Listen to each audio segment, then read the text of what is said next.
waaw d'abord ñu ngi leen di gërëm leen sant bu baax a baax a baax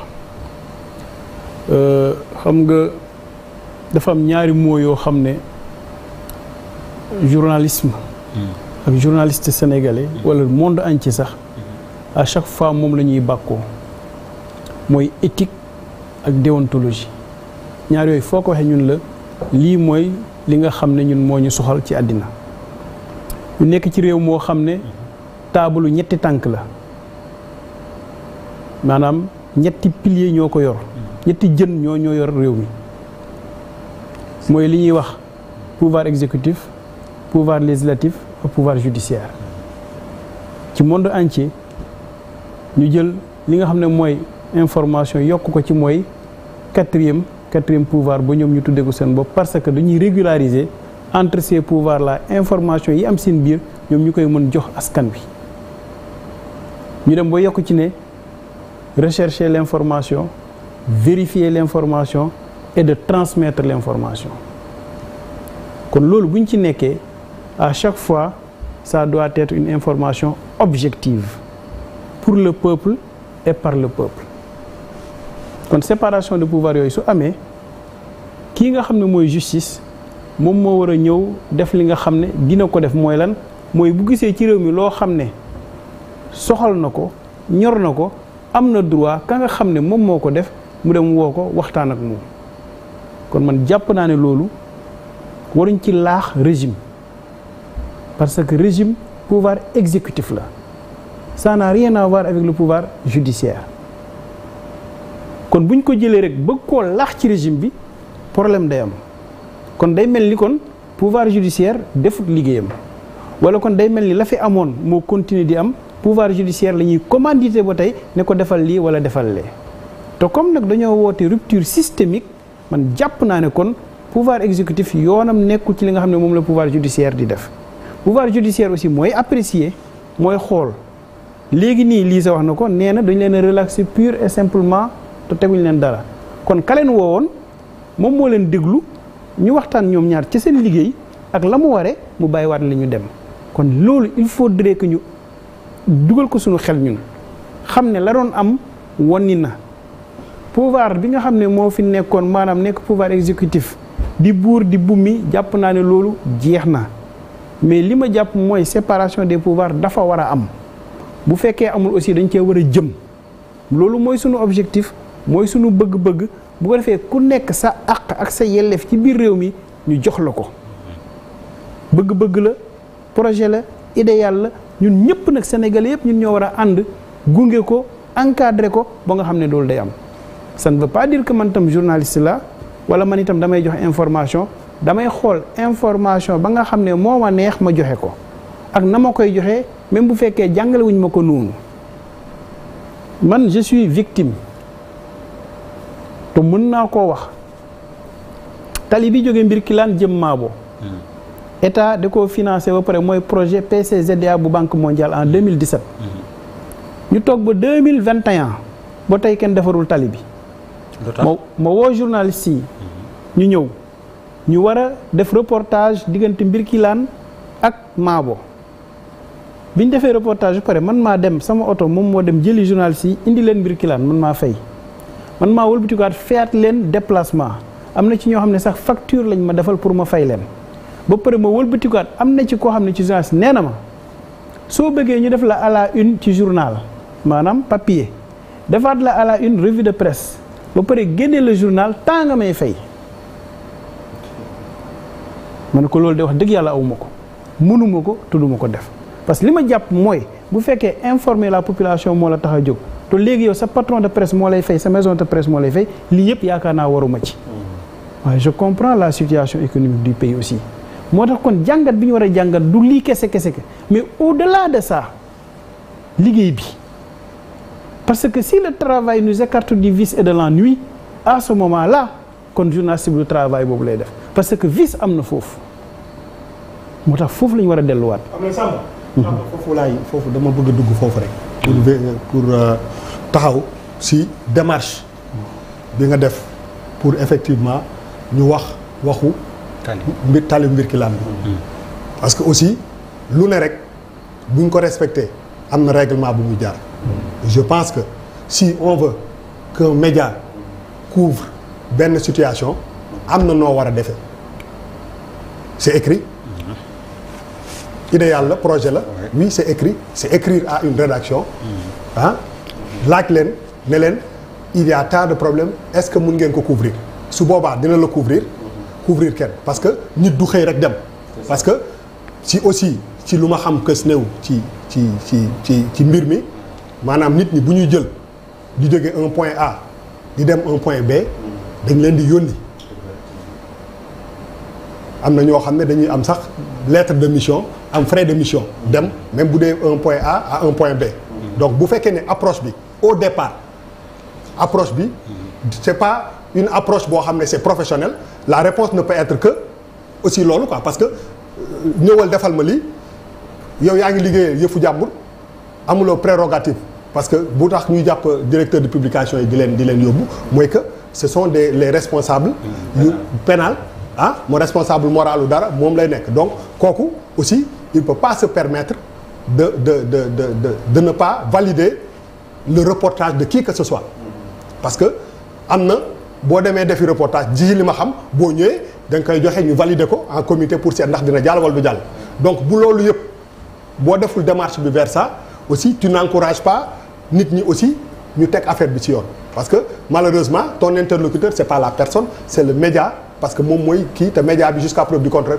peut-être bu ko kooku moomul wala mu yor responsabilité boobu il peut se permettre de dire lii ak lii quoi moo tax ma doon laaj est-ce que si c'est pas un responsable de média aussi il faut pas blâmer les médias il faut aussi blâmer la démarche initiale par rapport ak approche bi nga am par rapport ak nit bi.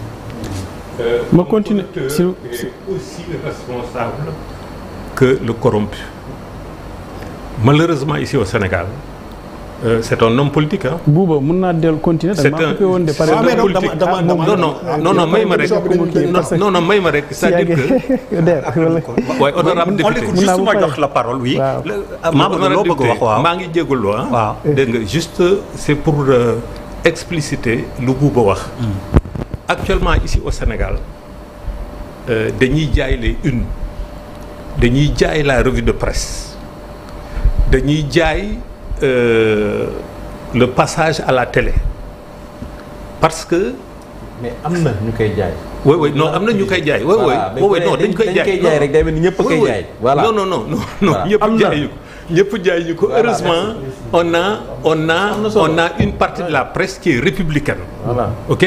man ñemewuloo ci man ñëw ne ma kaay defal ma reportage naa la jox nangam ok et pourtant loolu nga def et kooku c'est en violation de nos règles même de fonctionnement comme l'a expliqué Bouba soo jaaroon yoon mun na am sa reportage bi dinañ la ko defal te doo génnee fiftin bu fekkee ne média bi considère na que c'est une question de service public dinañ la couvrir sa événement bi sans que nga génn si fiftin. Der mën naa continuer ama bu def maa dog ba pare ne dama lay laaj. waaw vous allez très vite en besogne. parce que wax nga ma loo xam ne defuma ko kon dafa mel ni déggoo ma wala dégluwoo ma moo tax bu ba poser la question. ne ban démarche nga def. ba tey tontooguma. Tous les médias qui sont centralisés à Dakar ont des correspondants dans les régions. ñu ci bari à 90% ont des correspondants dans les régions. soo saisiree média bi da lay boole correspondant bi. correspondant bi moom la lay jox numéro am jox la léppam ne la woo ko. nga woo correspondant bi ñëw def li nga xam ne mooy le travail bi ko maison de presse bi wax. tegal la ay conditions ne la nii lañ koy defee ak nii ak nii ak nii ak nii c'est à prendre ou à laisser li may wax nii je le parle ci télévision lay waxee ñi nekk dans la région de Kaffrine dans la région de Kaolack képp ko war a génnee média à Kaolack ou bien à Kaffrine boo waxee média bi ci kaw moom di lay boole correspondant bi nii la lay wax noonu lañ koy defee c'est à toi de prendre ou bien à laisser. mais loolu la. effectivement te loolu laa def loolu man inventé wu ma ko. yéen médias yi ñoom ñoo ko wax respecté ko j'ai respecté ça au-delà de ça moo tax ma la kenn ci ñoom moo wëlbatikuwaat ñëw ma ne ma soo bëggee lii ak lii ak lii nii ngay def ma ne ko loolu du ma ko def parce que mënuma ko est-ce que loolu bokk nag yow li nga ma wax léegi nii. waaw donc c'est-à-dire que gis nga même lu buuba d'accord noonu ne correspondant régional bi moo lay wax ci condition yii par exemple nga déplacer ko xaw ma jox ko per diem et cetera et cetera. non j'ai pas dit ça. non par exemple il cite quoi par exemple. non dama ne li dama ne li bëgg wax ba pare après à côté ci la dem ne par exemple der bàyyi moom bon je sais mais moi j'ai compris li mu fi mu doon waxee ak comment ça se passe ñu si bare comme ni ko lii sa waxee pour ma ràññee ñu si bare ni nga wax noonu la ñuy fonctionner mais loolu du yoon parce que loolu dañuy wax correspondant bi mu déggoo ak yow loolu warul am moom correspondant bi ordre rek lañ koy jox ba pare jox ko ay jumtukaay pour mu mun a def bu fekkee ne média bi considéré na ne yoon boobu nga wax entre xaw ma fan ak fan da nga fay nañu xaalis et cetera tabaxuñu yoon bi pour ñu mun a couvrir événement boobu mais du ñu wax ñu déggoo ak yow loolu bu amee rek c'est que y a problème quelque part et donc c'est pourquoi ma ne autant le corrupteur que le corrompu ils sont à la même enseigne. Oui, mais dans ce que Samba a dit il y a quelque chose aussi qui porte à confusion. Ce qui porte à confusion mooy ci sa biir wax da nga ne am na ku ma ci defal facture. Quelqu'un qui te fait une facture c'est quelqu'un que tu as payé. Et que bi ngay wax léegi j'ai bien entendu que journalistes yi Dakar lañ jóge. C'est ce que j'ai cru entendre. Je ne sais pas si c'est ça exactement. Mais tu as évoqué une question de facture. Et tu as évoqué une question de transport. L'éthique ne voudrait pas. L'éthique. Parce que éthique ak déontologie yaa ko évoqué ci sa wax. Mais l'éthique aussi c'est l'éthique et la déontologie c'est des notions transversales à tout le monde et à tous les secteurs. Démb ci assises yi ñu ngi doon waxtaan c'était très intéressant parce que dafa am benn partie où les magistrats ñu ngi wax en fait presque magistrat am na pouvoir ba presque c'est comme s'il n'était pas un justiciable quoi. Dafa am lu koy juger lu spécial quoi. Les gens mais pourquoi nit nga dañ la war a xool comme la presse et cetera mais li ma dégg ci li nga wax. foofu bëggu nañ mu gën a leer parce que en réalité leerul tu as parlé de facture. Facture moom fu mu am fay am na fa. prestation. oui c'est une prestation. très bien léegi kon. waaw mais nag li Samba wax man li Samba wax pour man presque nëbbootul nag Sénégal quoi.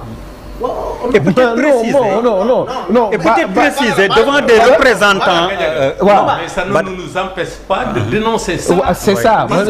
En fait moo tax il faut dissocier les choses. Non voilà maa wax léegi xam nga li ma la wax léegi. dafa ma am fu ma yëkkati même les factures existent. xam nga par exemple tey am naa des maisons de presse li may wax créé wu ma ko. oui. yoo xamante ni xam nga public reportage am na mais waxuma public reportage de l'info. Oui. Ou même une émission dañ lay jaay pour nga def émission facturée mais nëbbuwul les gens ont des factures. Non, émission de quoi? Même émission laa la comme par exemple ni nga ñëw bëgg une télé X ou Y def une émission nga war a def une émission sur tel et tel point ñu jaay la temps d'antenne même ngeen def émission bi loolu sax am na. loolu sponsoring la. waaw mais non bàyyi wax la waxuma sponsoring par rapport ak marque mais non je parle de thème. Je parle d'info moo tax ma ni li Samba wax presque nëbbootul léegi nag parce que xam nga doyen dafa wax léegi monsieur Kane dafa wax léegi lu am solo par rapport ak corrompu bi ak corrupteur beeg kii corrompre mais à la limite dafa nekk loo xamante ni mujj gi nekkatul lu nëbbu lu nekk ci mbedd bi la par exemple tey nga wax ma par rapport ak presse yéen loolu noonu ñu ko nangoo ngeen jox nit per diem mu dem. couvrir yi conférence de presse après bu yor seen oto war a taal oto bi ñëwaat bi conférence de presse bi jeexee presse bi yëpp taxawandoo war a xaar pour que kooku ñu def liste pour joxe per diem bi.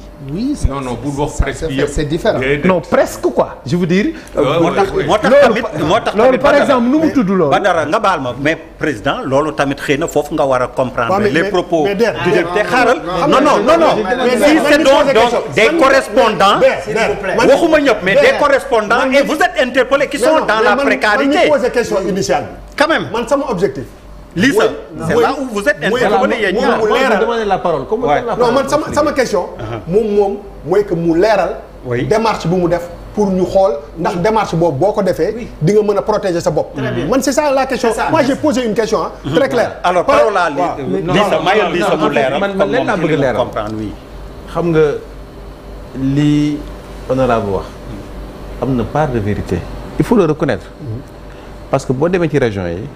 correspondants yi dañoo organiser wu de sorte que bu activité amee ñoom ñooy tànn ci ba ñuy dem et parfois am nañ kenn koo xam te ne mooy dem négocier les conditions du déplacement buñ ci d'accordé ñu dem buñ ci d'accordul ñu dem négocier ak keneen c'est comme ça qu'ils font surtout que bu activités yi bëri noonu la ñuy def. mais c'est pas ce qu'il a dit. il a dit oui. Non, il a clairement dit. C'est-à-dire nañu waxtaan. parce que c'est bien. man damay organiser conférence de presse. pour lancer une activité. dans le cadre de mes projets. il y a ku ñëw di nga signer benn papier ma jox la 10 000. waaw mooy per diem. per diem transport. parce que effectivement des fois ñu ñëw nekk des fois nga jox kenn 10 000 mu ne la non 4 la ñu. parce que on est venu avec un caméraman on est venu avec un technicien son on est venu avec le chauffeur donc jox ñu mais nous on donne simplement au journaliste benn 10 000 par journaliste loolu lu am la mais moom dafa ne am na kenn ci ñoom koo xamante ne facture la ma defal ce qui veut dire que c'est différent ak ñi nga xamante ne daf leen paasal ñu jóge xëy na Kaolack wala fenn ci Kaffrine ñëw ci ñoom donc en fait il s'agit d'une facture qu'il a payé, qu'on lui a soumise, et il s'agit aussi de transport. Les transports sont compréhensibles parce que c'est une pratique courante. Maintenant nañu indil ay leeral ci la facture. parce que moom dafa bokk. non dafa bokk ci ñi woote un changement systémique. un changement systémique c'est un tout. c'est-à-dire c'est nous débarrasser des pratiques qui ne sont pas normales. Comment il lui est arrivé de rentrer en contradiction avec ses propres principes pour aller vers cette pratique-là. bu fekkee am na. est-ce que dégg nga lu mu wax moom. si dégg naa ko kay. moom ni ma déggee waxam. mooy dafa ni gars yi. dafa am kenn ku ko ci defal proposition boobu. moom mu bañ ko. mais man nag.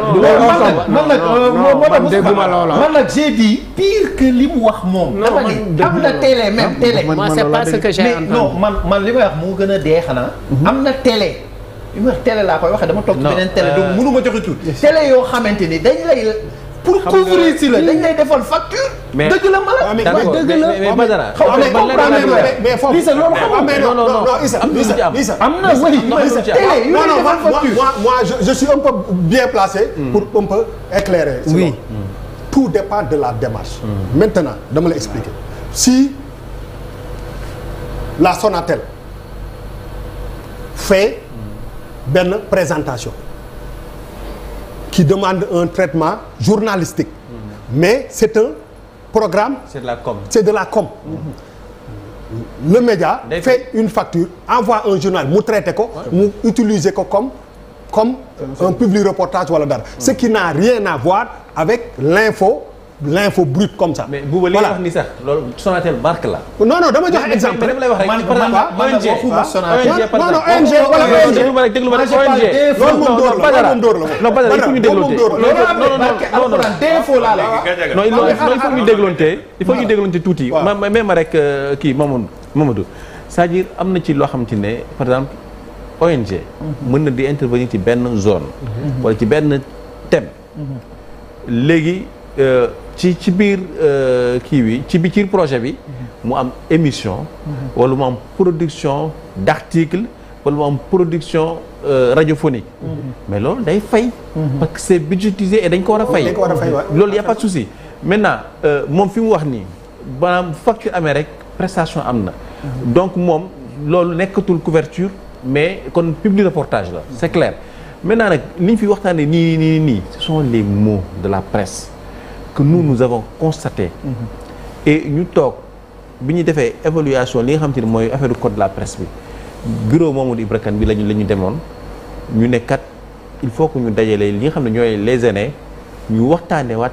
mucc bi dem ci véritablement les assises pàcc ba defar 6 commissions et loolu noonu yëpp da ci dugg et li ñu bëgg mooy que maanaam ñu li ñuy def ñu def ko éthique ak déontologie et correspondant yi c'est vrai am na ci ñoo xamante ne mais ça ne le justifie pas actes yooyu ñuy def parce que li leen di fay moo néew bu finalement pour ñu génn ci il faut que ñoom ñu organiser wu bu activité amee ñun la kat temps nga ñuy fay mais ça loolu bu àndut ak éthique ak déontologie loolu ku ko signalé woon dañ leen teg daan ça c'est clair li ci des aussi mooy que ne loolu lu am la parce que y a des gens qui sont organisés dañuy ñëw démarcher homme politique ne la carrément dañuy dama lay jël interview dama la koy jàllale tel journal tel site tel truc après nga génn revue de presse temps nga may jox parce que damay cër ñi mais c'était pratique extrêmement grave et lu am la et ñu ci bëri xam nañ ñi koy def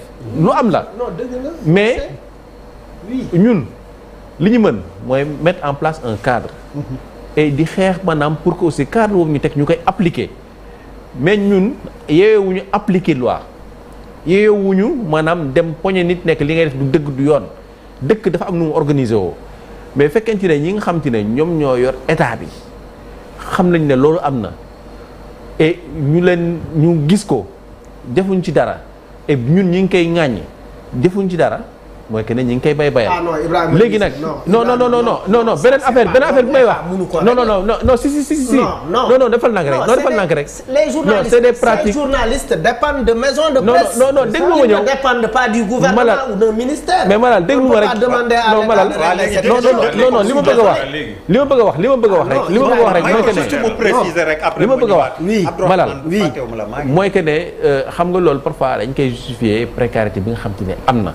mais gis nga ce qui la norme mooy lan mooy boo tegee entreprise de presse recruter ay journalistes da nga war a am oto am chauffeur. journaliste buy dem reportage chauffeur oto moo ko yóbbu mu dem reportage wala oto bu fekkente ne génn na boo reportage yi bëri maison bi moo koy jox transport mu dem mu ñëw il est ñi organisateurs yi sont pas tenus de donner le transport parce que forme de corruption la il faut le dire. forme de corruption la maintenant nag mais le transport dem nañ ba accepter ko. non mais accepter nañ lu illégal accepter nañ lu illégal nag mais nag accepter nañ lu illégal il faut le dire alors il faut le dire non de ce point de vue Ibrahima xam nga en fait les contradictions dafa bëri ci affaire bi man et puis moi je ne te comprends vraiment pas en tant que journaliste en train de dire ça tous les journalistes ici reçoivent des per diem de présence parce que ñoo nañ couvrir bokkul ak un journaliste à part qui sans la permission de son directeur bu dem fële def facture à part c'est tout à fait différent. mais journalistes yi aussi bu ñuy dem. oui non bu ñuy dem di dem reportage. oui oto la ñu defal daal. oto la ñu yóbbu la maison. de presse n'est pas nécessairement au courant que bu demee Malal jox na ko 10 000. c'est-à-dire que loolu bu am amul non Malal non amul kenn ku ñuy jox paas. nga dellu nga ñëw ba ci kii ne gars yi jox nañ ma. mukk amul xamuñu sax man. man li dafa am moo bu buuba génne depuis le début ñu évacué ko mooy ordre de mission ordre de mission.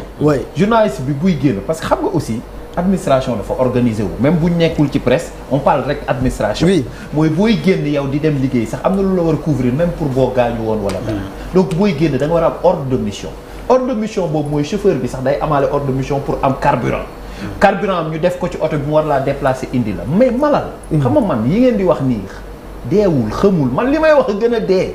dama je pèse bien mes mots dama ni de l'info man waxuma public reportage. waaw nga jege. waxuma kële dama ni. xam naa y a quelque chose de légalisé boo xam ne dañ naan la jaaral nii nga dem fay kees ci maison de presse. pour ñu couvrir de l'info loolu tamit am na. waaw léegi. Alioune Amadou boobu moo gën a dee li Samba après mais xoolal dafa bëggoon leeral li ñuy wax rek mais bàyyi ñu dem ci Samba. après Mamadou je reviendrai à toi. waaw lii mooy wane ne. les patrons de presse. xamuñ leur correspondant li ñuy dund dans les régions. déjà amul benn correspondant man bu ma xam dans la région de Kaolack et dans la région de Kaffrine xaw ma de mën na am nag am na mais correspondant exemple beneen télé wala beneen rajo bu nekk Dakar bu nekk fële boo xam ne am nga oto boo xam ne moo lay déplacer pour dugal la dans la région. bu fekkee dans la région dama ne xaw ma waxuma ne amul dama ne xaw ma. bu fekkee man exemple war naa am activité à Mbirkilaan war a jëlee les journalistes à Dakar à kii à Kaolack laa leen di jëlee. man soit c'est toi qui les déplace. man maa yóbbu sama oto mu jëli leen bu ñu paree mu yóbbuwaat leen. wala mu loué oto à Kaolack oto bi indi leen su paree mu yóbbuwaat leen muy benn. suñu paree man dama leen di fay déplacement suñ paree. ñoom ñëpp dama leen di fay déplacement suñ paree. seen biir ñoom am na ci ñoo xam ne ay maison de presse yoo xam ne dañ lay defal facture da ngay woo le directeur général bu Dakar fii. non dégg lu may si leer parce que man li ngeen di wax nii man ay corruption fi man nekkuma ci yooyu moom muy leer je précise bien damay woo le directeur général bi nekk Dakar fii mu ne loolu moo am soo ko mënee nga jël ko soo ko mënul nga bàyyi. merci beaucoup. et comme tu as voulu que information bi jàll askan bi xam li xew autorités yi xam li xew boobu nekkuñ sax au pouvoir loolu très c'était en 2021 li may wax nii boobu nekkuma sax député man et li may wax suñu coordination départementale xam nañ ko ñu cotisé woon pour ñu mun a am loolu yëpp xam nañ ko léegi bu loolu paree ba pare nga sogoolu bi tikuwaat keneen day ñëwaat ne la bu fekkee bëgg nga lii ak lii ak lii ak lii temps nga may fay pour ma defal la lii ak lii ak lii ak lii pour wan leen les mots yi nga xam ne transmettre l'information mu ngi koy am dans ce pays là et tant qu'on a ces mots là on a une presse une partie de la presse et une bonne partie de la presse qui est une presse alimentaire. Et tant qu'on a une bonne partie de la presse qui est une presse alimentaire, l'information ne sera pas objective, mais ça sera une information subjective. Bal ma fay la nga waxal ma une information commerciale. Et su boobaa problème day am moo tax man leen les mots yi nga xam ne war nañ koo mën a soigner au sein de la presse bari na mais kon ñun jàpp naa li ñu war a def mooy jàngat ko càmbar ko diagnostiquer ko boo xam ne lii mooy les mots ñu jéem wut des solutions. par rapport à ça une dernière prise de parole sur ce point là pour qu'on revienne au thème quand même. On est en dem nañ ci foo xam ne xëy na plus tard lañ ci waroon yegg. ay Sénégalais la. Les journalistes et les techniciens des médias ne sont pas des extraterrestres. muy Sénégal di dund am na ci biir presse. suñu justice ñenn ñi pour ñu bañ ma jël ci fii ñenn ñi dañuy wax ne dafa corrompu. La police tous les Sénégalais ñu ngi koy teg bët dégg nga ñuy arnaquer. non c'est pas la police di nga gis ay agents yi def. ouais di nga gis ay agents. di racketter les motocyclistes ak dawalkatu xaw ma tricycle. léegi même pour passer permis on donne le droit aux gens d'assassiner les citoyens parce que dañuy jënd permis ak yeneen même dans l'éducation même dans des écoles yi nga xam ne dañ fa daan duggee sur concours léegi xaalis moo leen fay dugal donc société bu mel noonu mais ça pose problème maintenant ñun ñii nga xam ne ñoo nekk ci secteur bi ñu koy dund ñu ne